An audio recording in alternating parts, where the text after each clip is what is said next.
След като вече имате проект, можете да започнете работата по него веднага, чрез създаването и възлагането на дейности.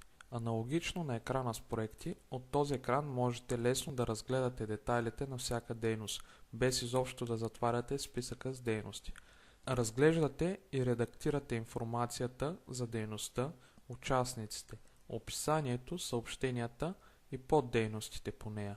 От екрана с детайли на дейността пък можете бързо да създадете нова дейност, да редактирате настоящата, да я принтирате, да добавите поддейност.